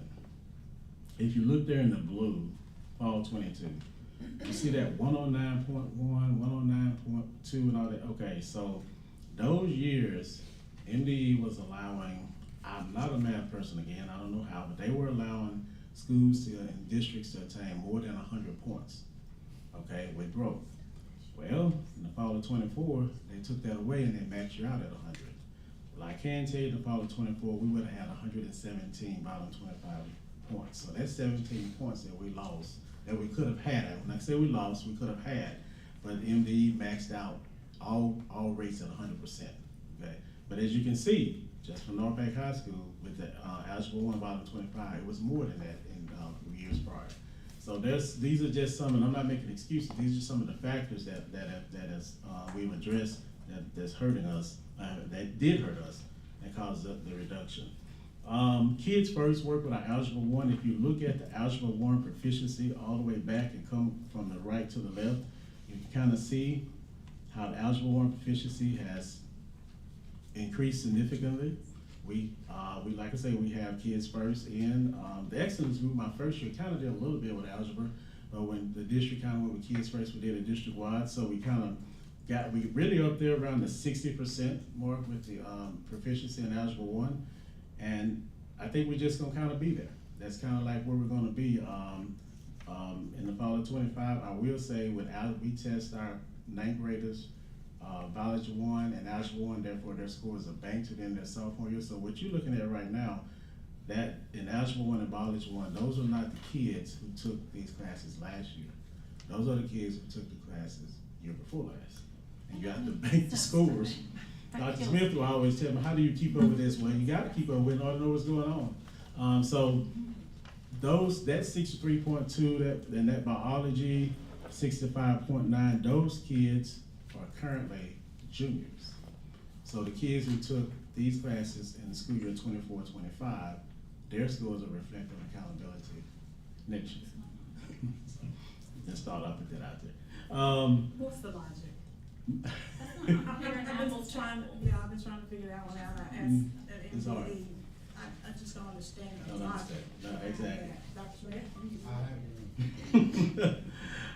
So Kids First has helped us out. Performance-based education consultant, PBEC, I don't think that did that right. Performance-based, they were with our U.S. history. If you look at our U.S. history, we had 80.1 in the fall of 21 proficiency. We dropped to 73.8. I can tell you that was that's our current seniors. We do had some students in that class that were a lot of behavior issues, and they tracked all the way from the elementary. And Miss Michelle Smith told me when she was at the high school that semester that was the group that she started with at North Pike, and they were in the 9th grade, and we had a very good teacher. I ended up back at the elementary Yeah. after Christmas. They ran it back up.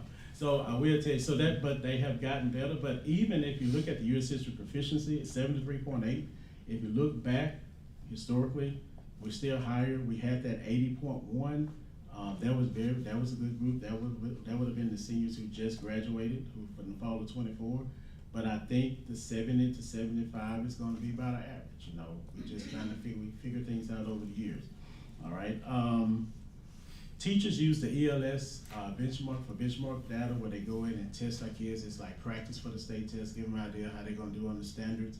And they take those reports, they look at them individually, they look at them as a group, they look at the standards. If we had, a lot of students that didn't do well on the standard, then it's probably an instruction issue. Okay, but you have to make plans accordingly. One of the things we implemented about 3 years ago with the English 2, Biology 1, Algebra 1, and U.S. History, we started doing what we call the prerequisite of feeder class. In the fall, we test the honors kids. They take it one semester. All other kids take the state test in these subject areas in the spring. That gives us an opportunity to put the students who are not as high in an elective class, and then also incorporate those standards that they're going to test on in the spring, which gives them a whole year of actually being able to have the standards. And therefore, to study and prepare with the standards, prepare for the state test. So that way, those students have that whole year instead of just one semester. So those feeder classes, the World Lit for English 2, Foundation of Biology, Foundation of Algebra, those had already been there.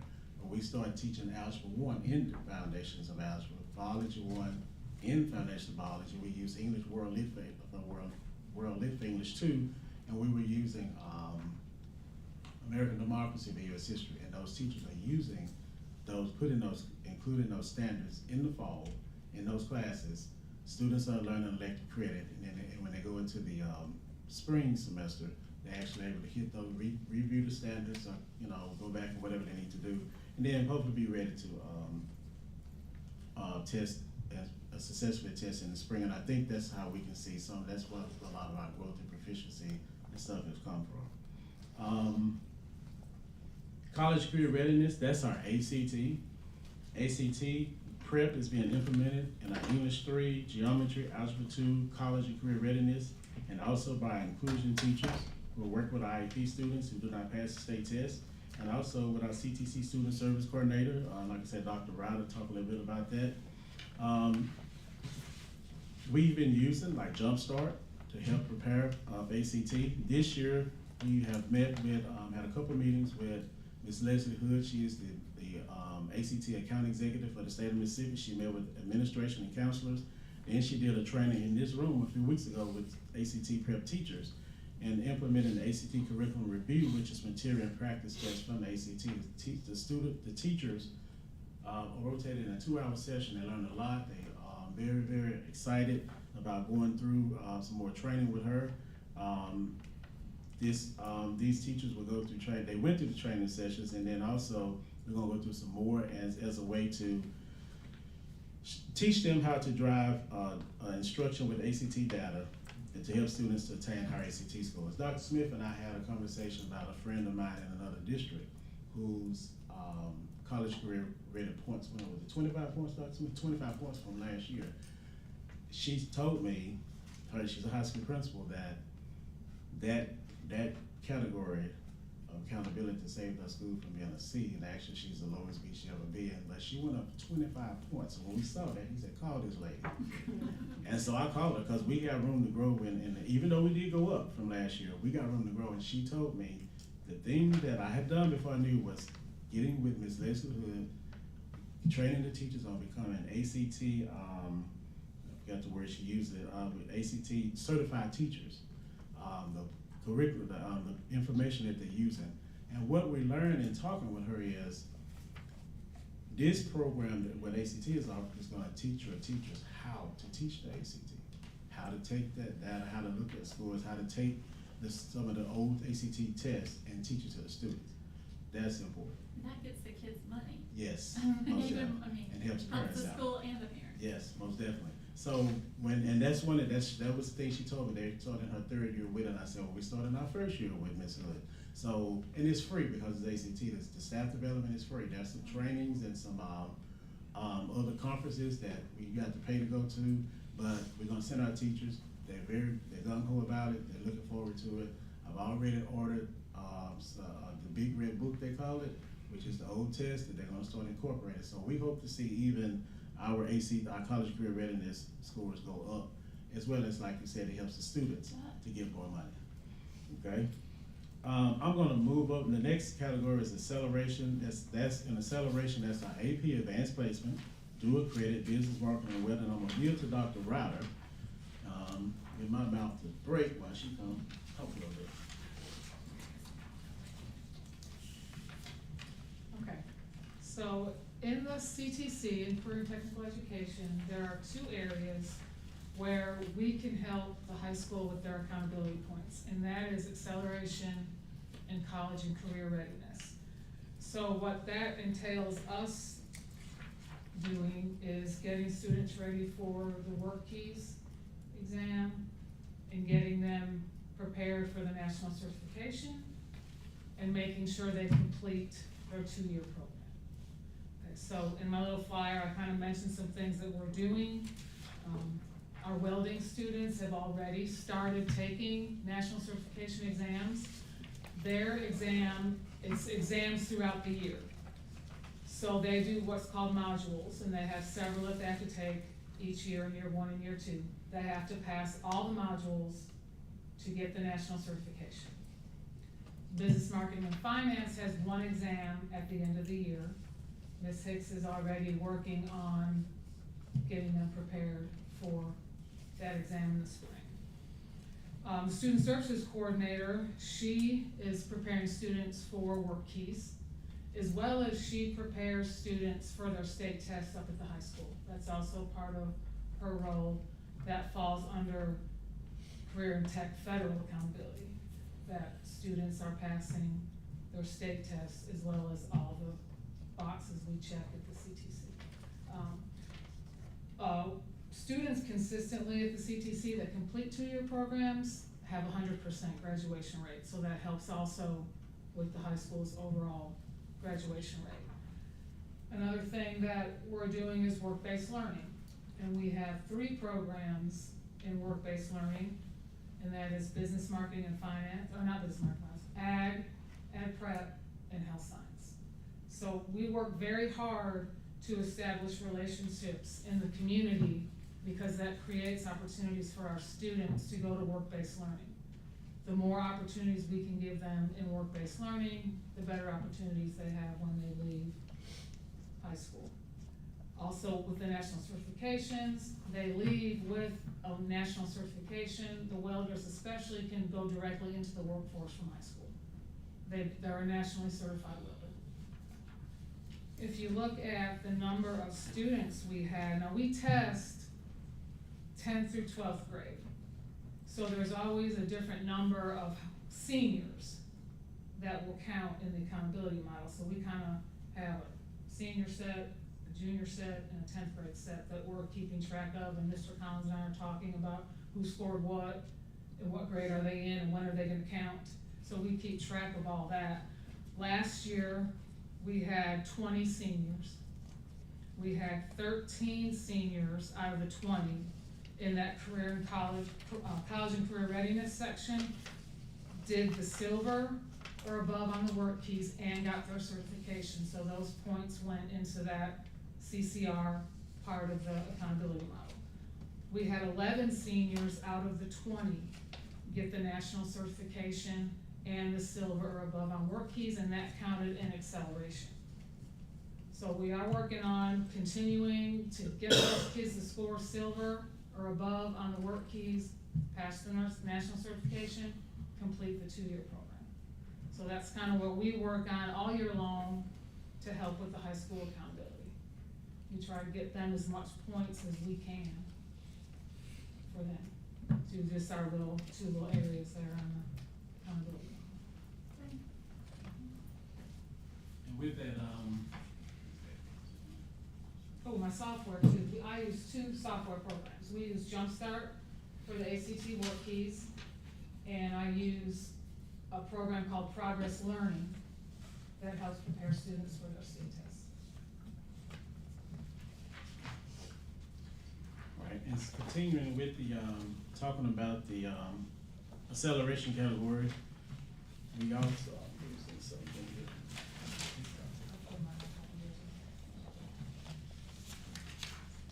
I'll let Dr. Riley get her things. All right, so, talking about the work keys, and Dr. Riley mentioned those things, of course, we began administering to all juniors the work keys. I think we look back, Dr. Riley's the 21-22 school year. It may have been done before, Mr. Hallmark. I just know in 2021, I heard that was a COVID year. So I'm not sure, but we did start administering in 2021, since I've been here, all juniors the work keys, because work keys help in so many ways. We do use, there was Jumpstart offered some test prep material that Dr. Ryder tapped into, and we use that. It helps them to get a higher score on the Jumpstart. On the work keys. Some time to go. That's a little long said. Okay, I think we've been here. we've been too long. Okay, but with the work keys, and Dr. Ryder mentioned that the students score a gold or platinum on the work keys. Those are college and career ready points for us at the high school on accountability. Also, in order, if you look at this chart right here I gave you, those who have it, this is the 1,000-point model, and it does not have the EL component because we don't have that component in our district. One of the things about this model is everything that the district gets points for the high school, it comes from the high school. Now the others, like the proficiency growth, that also comes from the other schools, 700 school point schools, which are your elementary and your junior high. But those schools don't have 200 points for graduation, 50 for acceleration, and 50 for college career readiness. So 300 points that the district gets, the high school gets. All right, the high school gets to get the district gets. So the college and career readiness, if you look right there in that next to last category, In order to get the points, you have to, and I'm not good with math, I'm not good at that math stuff, but I will tell you that the students have to get an 18 on the English and a 22 on the math. And there are very few of our students get a 22 on the math. That's kind of high. I won't tell y'all my ACT score, but that's very, very high. Well, if you take the work keys, if our students score a gold or platinum, and we have way more students to get that, that counts over for that college career ready component. So we get credit for those students in that area. So that's one of the reasons why we push the work keys, because we get more students, they say get the biggest bang for your buck. We get more students that can score gold or platinum on the work keys, and we can get them to score 18 on the English and a 22 on the math. So if they don't get that 18 and a 22, they get that gold or platinum on the work keys, and we get points for them. Dr. Ryder, you remember how many kids we had to score platinum and gold, do you? Yeah, yes, because we recognize those students. So that was a lot of students. There's a lot. So we're looking forward to that also helping. So it helps us in the college and career readiness. It also helps us in the acceleration. I'm almost through, Dr. Smith. Do a credit. Do a credit. Now, you talk about get the biggest bang for your buck, do a credit. Do a credit falls under acceleration. That's where students get to take college courses. I think we're maxed out in the number of courses that we can offer through Southwest. Our students could leave with about 30 hours or so, 31 hours. I think that 31 comes because of biology lab. It counts an hour, so that's a lot of credit. With the AP courses I mentioned earlier, students get a 3 or higher, they can also earn college credits. We have some students have to stop, because if you've been a parent of a college student, you know that there are some scholarships that you will not qualify. Mr. Jackson probably knows this being a college professor. There's some scholarships that you will not qualify if your status is above freshman when you graduate high school. So some of our students don't want to do that. They don't get too many college credit hours, because it may hurt them in trying to qualify for scholarship money. But we offer a lot. We have many more than the average high school courses that we offer for dual credit. I did some work. I had Ms. Ward to pull some numbers for me. We're working on increasing our numbers of students taking these courses. In 24-25, there were 78 students who took one or more DC classes, totaling 100 dual credit classes, totaling 163. This current year, we have 69 students who have taken or will take in the spring dual credit classes, totaling 161. We really would like to increase the number. The district does pay a portion. Because it's dual credit, Southwest gives a discount. All right, then the district also pays a portion, half or more, somewhere along in there. With that, I do know that Southwest has said that there are some schools, districts in their region that they pay 100%. I've talked to parents. Parents have talked to me. Parents, employees of parents who do a credit talk, and said they think that we can also get this number if the district could contribute more. I'm not trying to get in nobody's pocketbook. I'm just saying that's one of the things when I'm asking how can we increase our dual credit, because the thing about dual credit is all the kids have to do is make a C in the class in order to get the accountability points for them. Now the advanced placement, they count performance. I mean participation, the number of kids enrolled in the class, but they have to get a 3 or higher. That's kind of hard. In the dual credit, it's the number of kids in the class, but all they have to do is get a C out of the course. Well, you have to be a B or higher student to even get into the course. So that's just automatic. So, and when Dr. Smith came here, one of the first things he told me is, he said, look, you need to be pushing dual credit, get as many kids going in dual credit as possible, because it's easier for the kids to get a C than it is for them to get a 3 or higher on that AP. All right, so that's one of the things. The advanced placement classes, in 24-25, we had 25 students who took one or more AP classes, totaling 30. This current year, we have 60 students who are scheduled to take one or more AP classes in the spring, totaling 25. So the way we got that number up is, this school year, we added another AP English class, and we also, the MDE or the state dropped the U.S. history as part of the accountability for high school. So what we did was we incorporated AP U.S. history. So we do the same thing so we can get something from U.S. history. So we get AP U.S. history, and we have 2 classes of that. So that way we can, it comes off from the old model but now we can use US history in another category, which would be AP. So we did pretty much double the number of students who take an AP, those type of things. And we're hoping to get a 3 or higher with those kids as well. So we have increased our advanced placement numbers. We just kind of steady right there. Not a whole lot of growth, but I do credit numbers, and we'd like to do that. And the last category is graduation. As I talked about that earlier, we're expecting a higher, definitely 90+%. I'm pretty confident in that. We are always looking at our students when they come in. You know, some students are ready to go.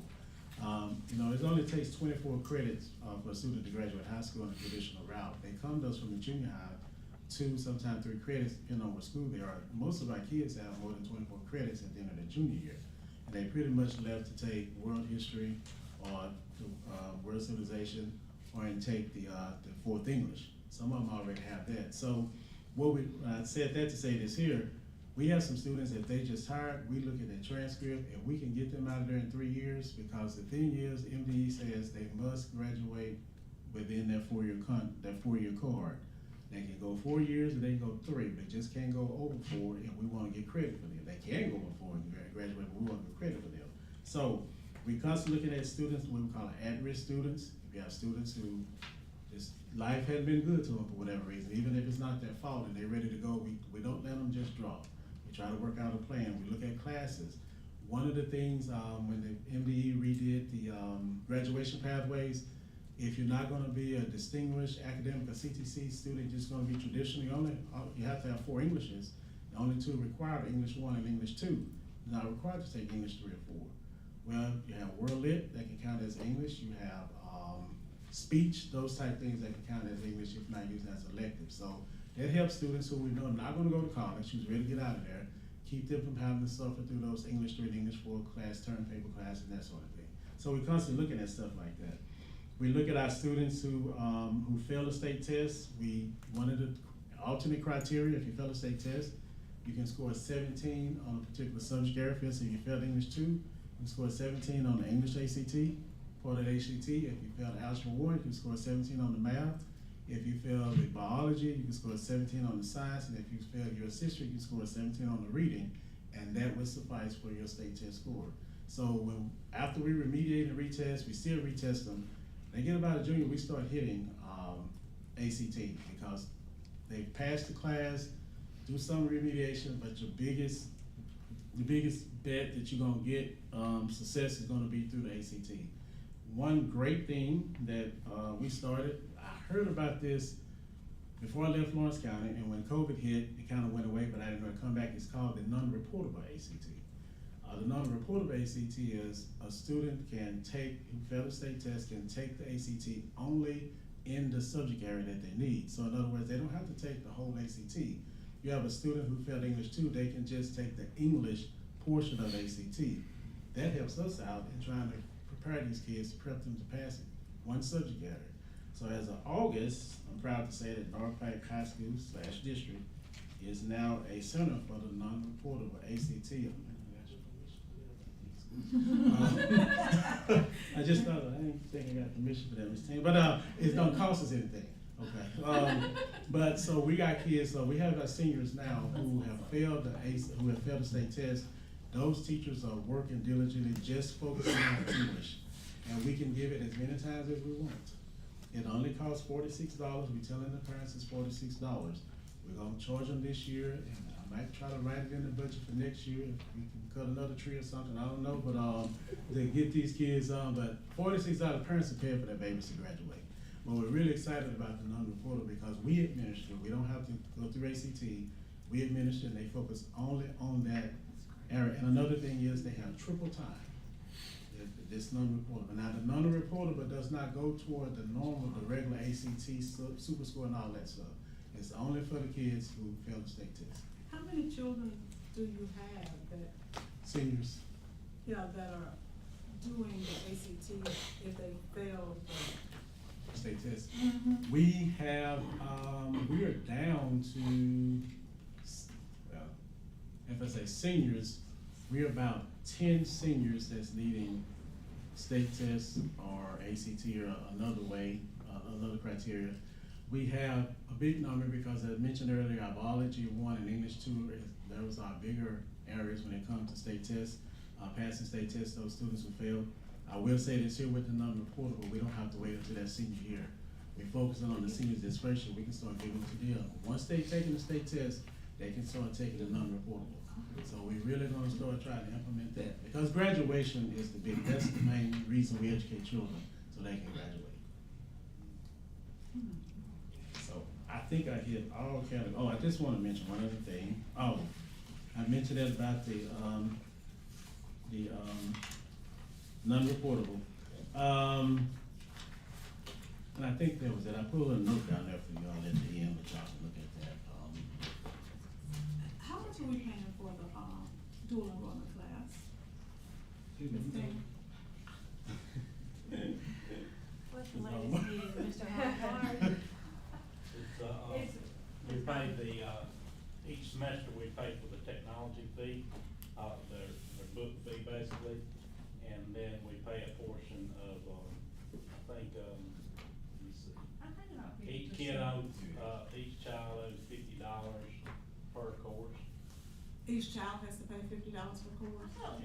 I think it's $100. It's $100, which is great. $100 per course, but we do pay each semester's technology or book fee. Classes are a little bit more. Yeah, AP's tests are $85, and we pay for that too. The students take the test, we pay for the I was AP. gonna say, the parents don't pay for They it. don't pay for the AP, we have that built in the budget. I'm just thinking because, you know, we may have more students that like to do it but can't afford to do it, even though we're paying the 50%, you know?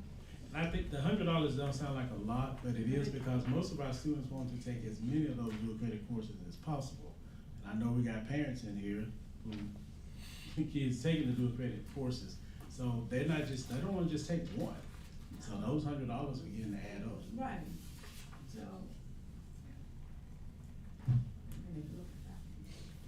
Cause it means that we can get more points as well, that's another way to add points to the overall. I tried to cover everything, so. Yeah, we appreciate, thank you, and all your staff, what they do.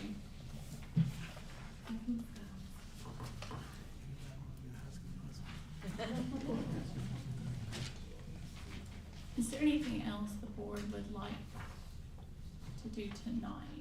I'd like to make a motion that we go into executive session to discuss the residency issues that were brought before us earlier in this meeting. And that would be for to discuss, I can give a response in executive session, Okay, much perfect. easier than I could have in open session. for student matters, is that what we're Yeah, gonna? we don't need to push this, we don't need to push this off another month. I agree.